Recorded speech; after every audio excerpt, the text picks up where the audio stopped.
Hi there, Tad Hargrave from Marketing for Hippies, and today we're going to be talking about this theme of stop focusing on relationship building in the beginning. I got this from a colleague of mine, Ari Galper, who was one of my original mentors in this work. And this feels so important because I think it's very easy to get this wrong. Of course, being hippies, being relationship-minded people, community-minded people, there's a real tendency to want to just build relationships before we talk about sales, to really build the connection, build the relationship before we get into talking about the business. So this can take the form of you're just focusing on building rapport and connection, really having a solid hangout with people, and going for a picnic, with some group they're a part of, or going for coffee with them and just connecting and not wanting to put too much pressure on it. And you get the idea. Schmoozing is another word for it. And here's the challenge with it. If we step back from it and we ask ourselves, wait, why are we building this relationship in the first place? What we unavoidably come to is that we're trying to build that relationship so that we can make the sale. If they just feel connected enough to me, if there's that kind of rapport and connection, then they're going to want to buy. But that's not true. Actually, it has nothing to do with whether they buy, or very little. Think about a lot of things you spent money on. Did you do it because you were pals with the person?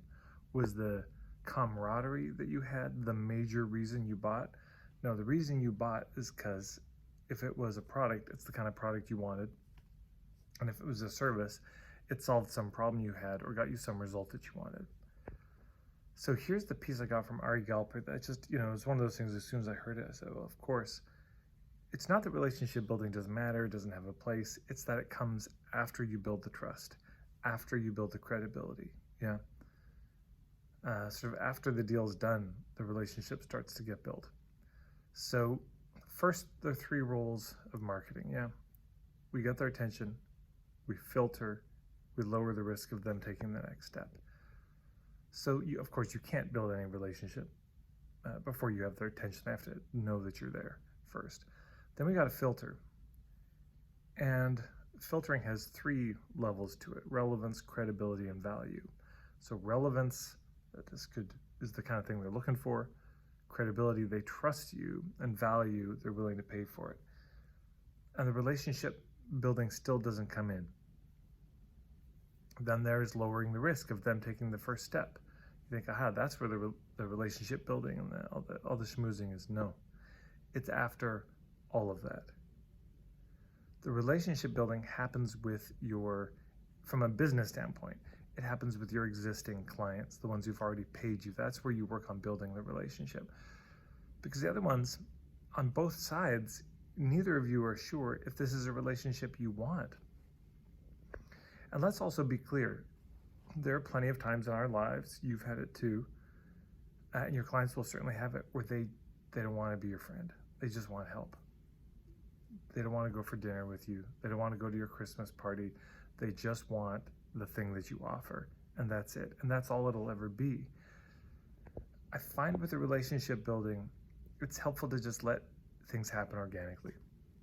So when I had my mentorship program, I remember a woman who was in it say, why don't we use Zoom? Because I just used a teleseminar service. It was all audio for the first 2 or 3 years. I said, why don't you use Zoom? And I said, well, or could we use Zoom? I said, well, why do you want Zoom? Well, because I feel like more connection with the people, more community. And I said, but I'm not trying to build community. This is a business program. You're here because you want help with your business. And I think where this was coming from was I'd seen so many examples and heard so many stories of people offloading, coaches offloading their work onto the participants. Go help each other. So you have a bunch of clueless people trying to help each other. And I wanted to keep it clean. It's like, no, you're paying me. So there's that. Now I discovered I actually like Zoom once I did it. Darn it. I enjoyed it. But I was very clear with people. I said, I'm not trying to build a community here. And in the final call, one of the participants said, "You failed, Ted. We totally love each other." And the community built. Now, probably not with everyone, but for a number of them, they're still, gosh, it's about a year later now, maybe a year and a half later, and they're still meeting on the same times that we met with the mentorship program. Changed the name of it. They're still meeting. So I find it best to let the relationship building happen in a slow way, in a way that's authentic, and also that's not sort of just muddied up by, has the deal been done yet, and is this playing a role? Now, you're gonna have clients where you don't build any relationship, really. You're gonna have clients where you do. You'll have friends who you build a real relationship, they never do any business. And there'll be people where there's neither connection. There's no relevance to help them, and there's no chemistry or connection at the friend level. So we save the relationship building for after the deal's done. That's when we let it happen naturally. And of course, it may be happening throughout the process. But if your eye is on sort of, how can I get this person to like me? How can I build this real relationship of, trust and care, and we're pals now, rather than on discerning together, is this relevant at all? Should we be talking on the business front? Second, showing your capacity to do the work, building the credibility, building the trust that you can help them with this issue, that your products are high quality, and making a case for the value, and working to make your products and services genuinely more valuable. If your focus is on the schmoozing instead of that, it's very likely people will either become clients because they like you, and then it's not a fit, and that's really extra awkward now, or they really like you, but they don't actually spend money with you.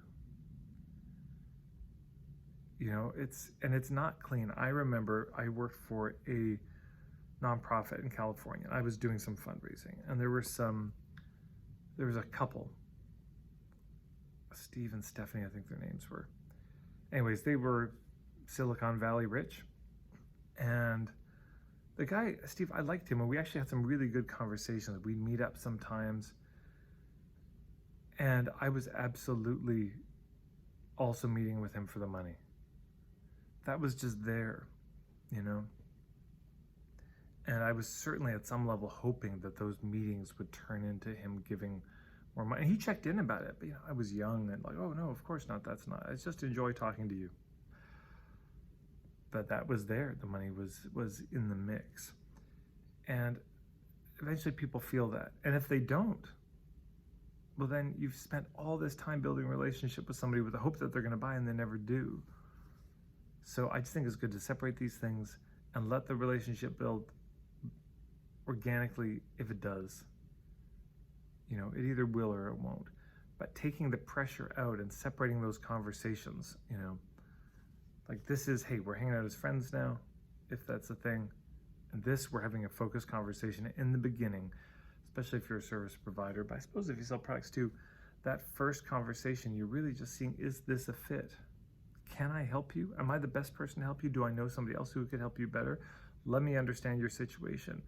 It's like if you went to a doctor, you'd be appalled if your doctor said, hey, let's go shoot a round of golf before we talk about your thing. Oh, but I'm really scared. I just have this weird symptom. Hey, look, let's just hang out. Hey, you want a beer? It would be so frustrating. Because they come to you for something. Yeah, they come to you in pain. They come to you wanting a result. They're not coming for a friend. I had a web designer years ago, and she said, I really like to have this personal relationship with my clients. I said, well, that's nice, I guess. I said, yeah, well, let's go for dinner, let's talk. And it took me a couple of months to realize she wanted a boyfriend, and I wanted a website. And it was so murky. It was so unclear. It was so fuzzy and frustrating, because she was bringing all this stuff and projecting all this stuff on me that I hadn't signed up for at all. So, great, build relationships. But also, do you have time for relationships with everybody? Or is your social calendar already kind of full? You know, do you already have friends and family? So there can be an over-promising that happens there too. Hey, gosh, another story that comes to mind now that I'm talking. One of my colleagues went to, or one of my clients went to one of my colleagues' trainings. It was a 3-day personal growth business building retreat. And the colleague went up to my client and said, "I'm so glad you're here. It's so good to have a friend in the room." She had promised herself she was not going to sign up for the coaching package, but there was a $10,000 coaching package. She signed up for the damn thing. Days later, realized it was a big mistake, wanted to get a refund. And where was this pal of hers, this one who'd been so glad to see her at her workshop because it was so good to have a friend in the room? Did she personally respond to this? No. It took some wrangling to get out of it, and she never was able to talk to the woman who was running the workshop, who had professed her friendship. How do you think that felt?